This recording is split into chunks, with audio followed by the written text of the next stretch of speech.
Hi folks, today I want to talk about two analogies for content. My friend Paul Gerbino promotes the idea of thinking of content as water, by which he means it will take the shape of whatever container you put it in and needs to flow into various nooks and crannies. And I like that image. Content should be created with the understanding that it will be repurposed and reused in different settings.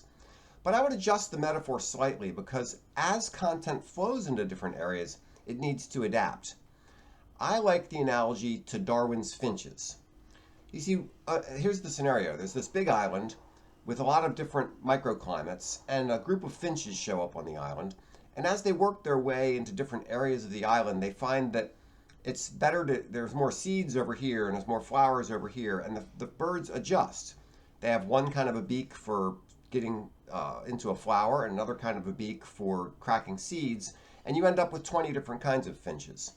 I think that's more the way content needs to move out into different areas. An article might need to adjust depending on where it's published. For example, an article in an e-newsletter won't be precisely the same as the article on the website, but the changes are particularly noteworthy when an article moves across mediums, such as from digital to audio to video to print. An HTML article can have a link and an image, but there are no links or images in a podcast. The video version can explain things visually and make some of the text unnecessary. So in each situation, it changes a little bit. A magazine might have a two-page chart or even a fold-out chart. That's very hard to reproduce on a web page. In fact, I met a Chinese man who gave me this fantastic book about a famous Chinese myth. And the book had multiple different weights and textures of paper.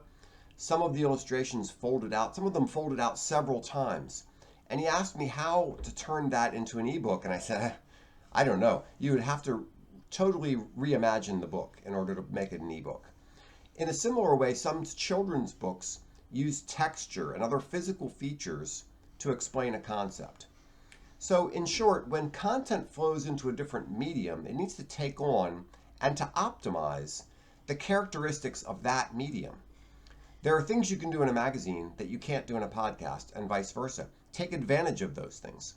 That raises the big question, is it possible to create a master document that can flow into multiple mediums in such a way that it takes full advantage of each medium? That would be very cool, but I don't think we're there yet. Rather, we need creative people who can take content from one medium and reimagine it and maximize it in another medium.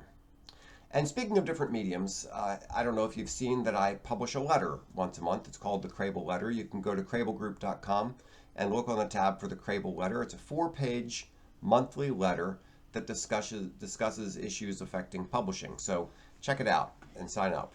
Thanks so much.